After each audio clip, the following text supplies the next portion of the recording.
Halo teman-teman kelas 5 di seluruh Nusantara. Apa kabar kalian hari ini? Sehat semua kan? Agar tubuh lebih sehat, teman-teman jangan lupa untuk berolahraga. Sebelum mulai pelajaran, teman-teman siapkan dulu buku tulis dan alat tulisnya ya. Dan sebelum kita mulai, kita berdoa terlebih dahulu agar ilmu yang didapat bisa bermanfaat.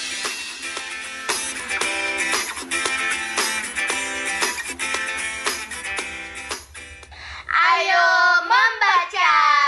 Sungai Barito di Kalimantan. Air mengalir. Mim, kamu lagi ngapain sih? Ini ada tugas bikin puisi. Nanti disuruh baca di depan kelas. Puisi? Gampang, coba sini kakak bantuin. Hei, jangan. Itu puisi lama. Kalian tahu nggak puisi lama ini? Coba sini kakak lihat dulu. Oh, ini sih namanya pantun. Iya, maksud aku juga gitu. Aku kan belum selesai ngomong. Aku sudah selesai bikin pantunnya. Sekarang lagi latihan baca. Soalnya nanti disuruh baca di depan kelas. Kalau kalian mau bantu, pura-pura jadi penonton aja. Gimana kalau kita baca bareng? Biar seru dan cepet hafal. Saut-sautan gitu. Nanti kamu baca bait pertama, kalian baca bait kedua. Ganti-gantian ya nanti. Boleh? Ayo, salin dulu ya. Oke. Sungai Barito di Kalimantan. Air mengalir hingga lautan. Siapa dia penangkap ikan? Nelayan penguasa lautan. Tanjung Awar-Awar ada di Tuban. Tanjung Oke Lama di Halmahera. Terima kasih kepada nelayan memburu ikan hingga ke samudera. Tempuhlah hidup dengan semangat. Semangat juang tiada akhir.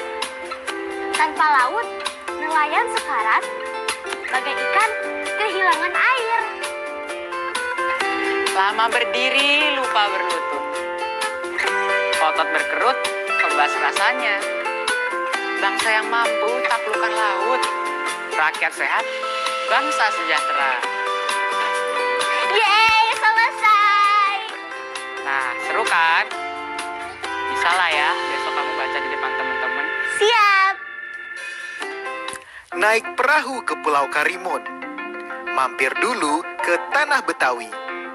Usai tadi mendengar pantun, yuk kita jawab pertanyaan ini.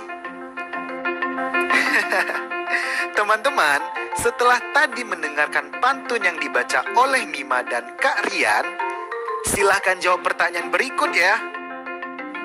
Tulis jawabannya di buku kalian masing-masing ya. Pertanyaan pertama, sebutkan bagian sampiran dan isi pada bait pertama. Ya, teman-teman coba diingat bahwa sampiran pada pantun terletak di larik atau baris 1 dan 2. Sampiran pada pantun tidak memiliki makna. Makna pantun ada pada bagian isi yang terletak di larik atau baris 3 dan 4. Lalu, bait manakah yang menjelaskan tentang manfaat makan ikan? Jawabannya adalah bait keempat, yaitu ikan bisa membuat rakyat sehat. Apakah makna bagai ikan kehilangan air pada bait kedua, baris keempat dalam pantun tersebut? Makna bagai ikan kehilangan air adalah kehilangan sumber kehidupan. Tuliskan makna puisi lama pada bait keempat dengan kata-katamu sendiri. Makna pantun, lama berdiri, lupa berlutut. Otot berkerut, kebas rasanya. Bangsa yang mampu taklukkan laut, rakyat sehat, bangsa sejahtera. Adalah jika negara mampu mengolah kekayaan laut dengan baik, maka bisa membuat rakyat sehat dan meningkatkan kesejahteraan bangsa. Kata baruku.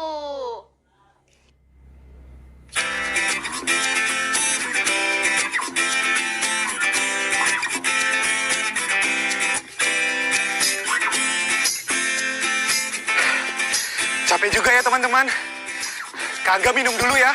Kalau enggak, Kak Angga bisa sekarat.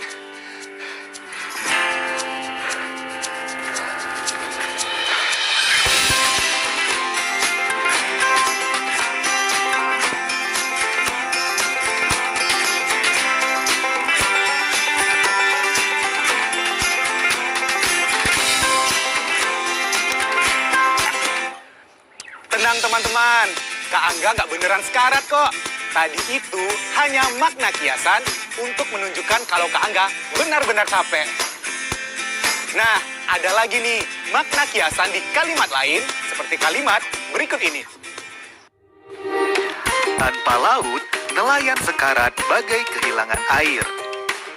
Kata sekarat dalam kalimat ini memiliki makna kehilangan pekerjaan.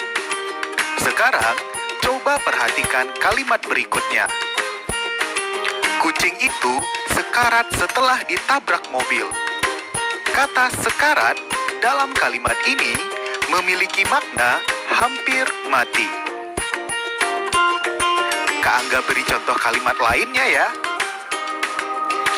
Jika terdengar gemuruh dari arah gunung, segera angkat kaki dari rumah untuk mengungsi. Frase angkat kaki dalam kalimat tadi memiliki makna pergi menjauh. Sekarang, kita lihat makna frase angkat kaki dalam kalimat lain. Ibu memintaku mengangkat kaki agar bisa menyapu kotoran yang ada di lantai. Frase mengangkat kaki dalam kalimat tadi memiliki makna mengangkat kaki.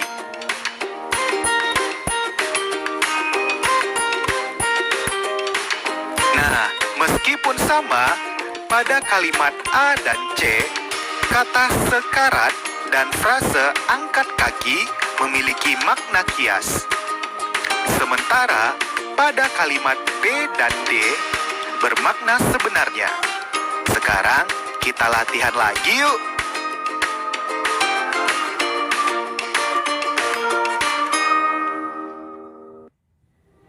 Tuliskan makna kata dari kosakata yang bergaris bawah berikut ini. Tulis di buku kerjamu ya.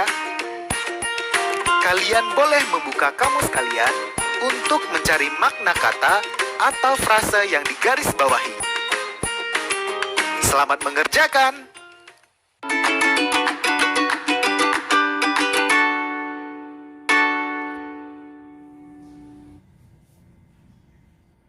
Ayo menebak.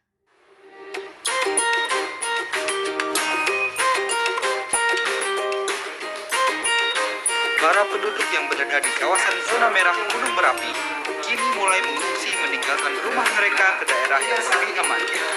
Hingga saat ini diperkirakan. Ya, kawasan zona merah itu maksudnya apa sih ya? Kawasan zona merah itu adalah Kawasan yang paling dekat sama puncak Gunung Merapi. Kakak so tahu deh. Loh, bener kan ya? betul. Kawasan zona merah itu adalah kawasan yang jaraknya 0 sampai 2 km dari puncak Gunung Merapi. Kalau yang jauh itu namanya zona pink. Hampir betul. Ini ayah tunjukin gambarnya.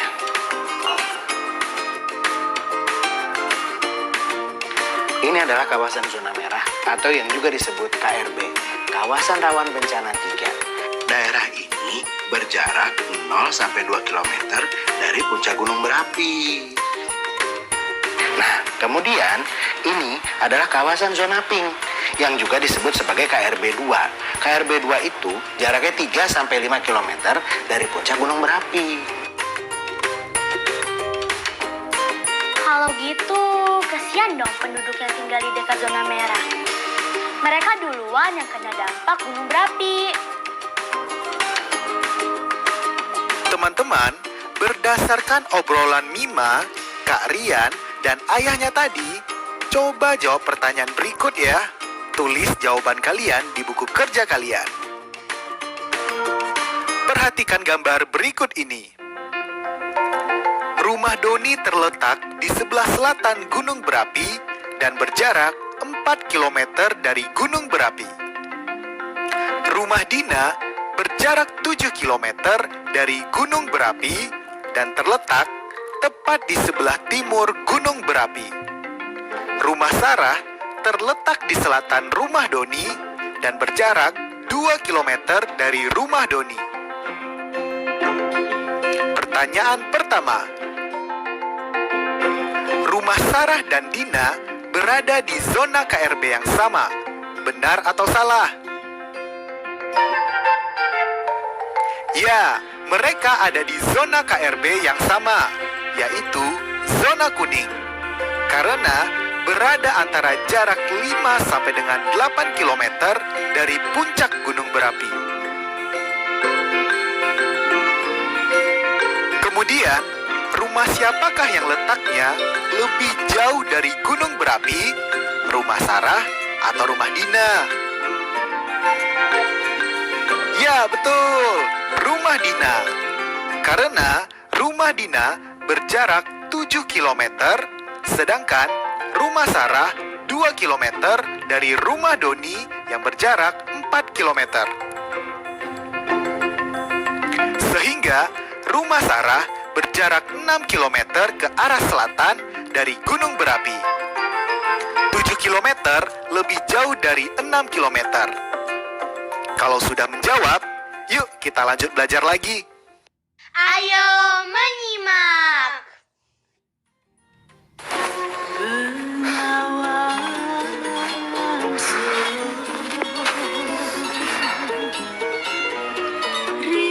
Tetangga di sebelah rumah Kangga hobi banget dengerin lagu. Judulnya Bengawan Solo. Teman-teman pernah dengar Sungai Bengawan Solo nggak?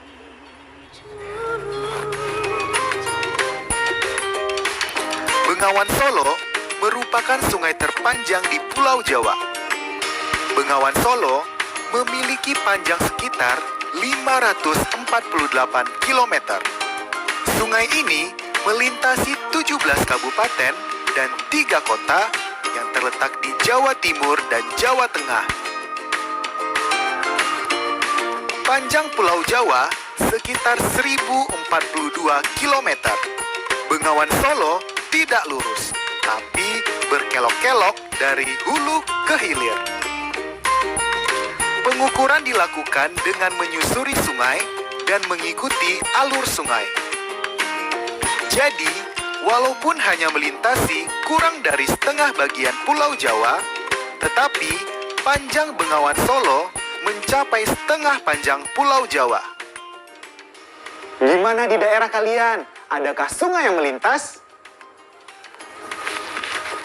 Ayo mencoba. Setelah membahas sungai, teman-teman tahu tidak? Kira-kira kegiatan perekonomian apa saja yang dilakukan orang-orang di sekitar aliran sungai?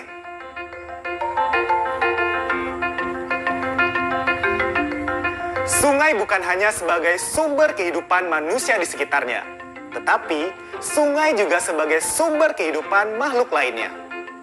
Nah, coba perhatikan jaring-jaring makanan ekosistem sungai berikut ini.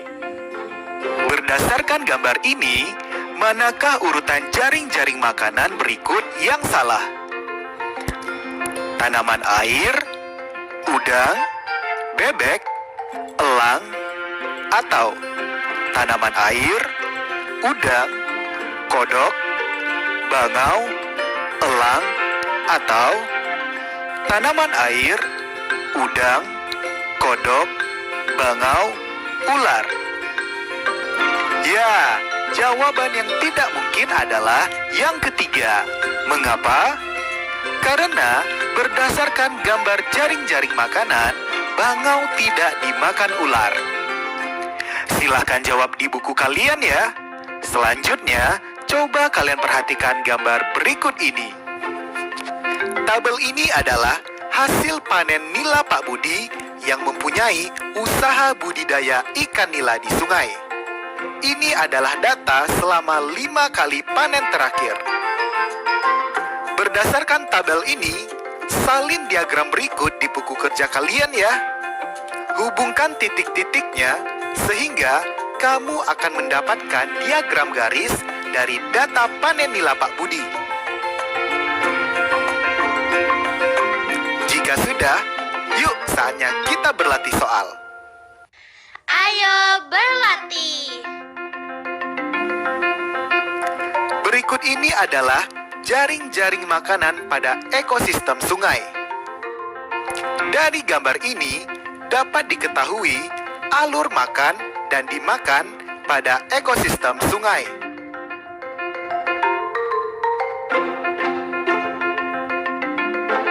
Contohnya adalah tanaman air, udang, bebek, elang.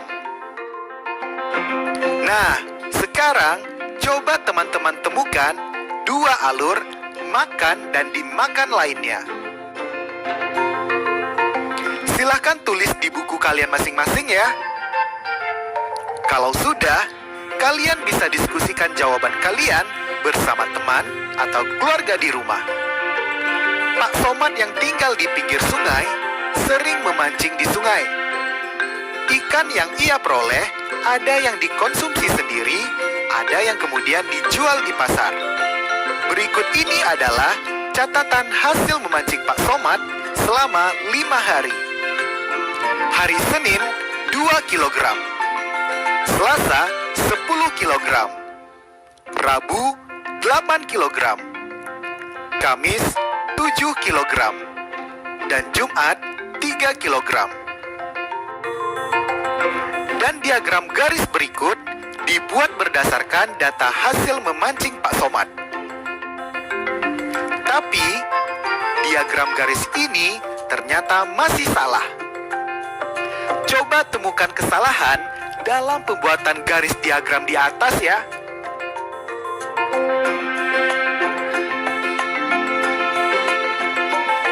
Diagram garis masih salah karena data tertukar antara data Selasa dan Rabu. Seharusnya Selasa 10 kg, Rabu 8 kg.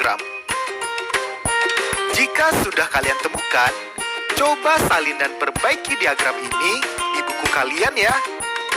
Setelah itu, coba jawab pertanyaan berikut. A. Hasil pancingan pada hari Kamis mengalami kenaikan. Apakah kalian setuju atau tidak setuju?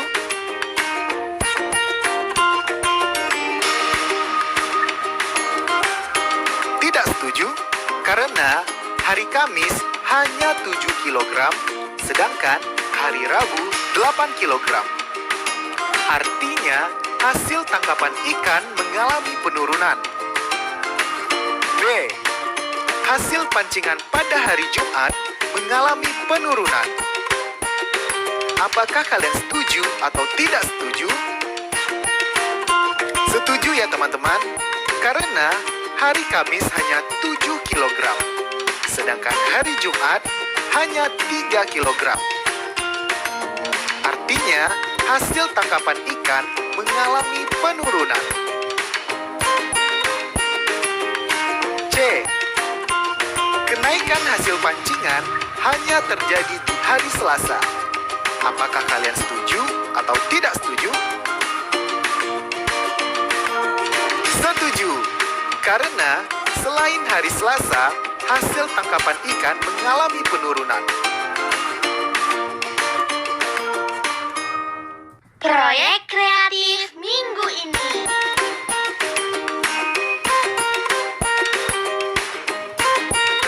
Sekarang kita lanjut ke proyek kita ya teman-teman. Kali ini kita akan mewarnai gunung berapi yang sudah kalian buat.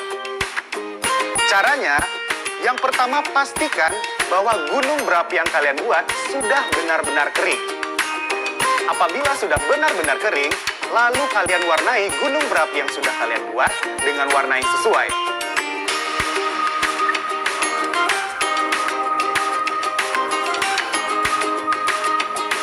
Setelah itu, kalian beri lingkaran untuk menunjukkan KRD 1, 2, 3 seperti yang ditunjukkan oleh ayahnya Mima tadi. Kalian masih ingat kan? Kalian cukup menggambar lingkarannya saja tanpa memberi warna pada dalam lingkaran tersebut. Nah teman-teman, sekarang Kak Angga ingin warnai gunung berapi yang Kak Angga buat. Warna apa ya? Refleksi. Teman-teman, kita sampai di ujung pelajaran hari ini ya. Masih ingat pantun tentang nelayan? Dari pantun itu, teman-teman sudah bisa memahami bagian dari pantun. Mana yang sampiran dan mana yang isi. Teman-teman, sudah mengerti kan apa itu makna kiasan?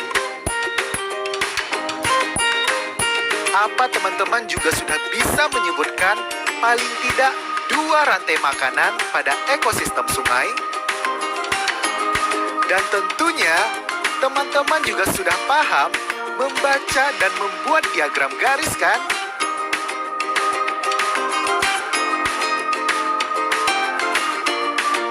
Bagaimana pelajaran hari ini teman-teman? Menyenangkan bukan? Sampai ketemu besok ya. Besok kita akan menyelesaikan proyek mingguan kita dan kita belajar hal-hal baru lagi. Tetap semangat ya.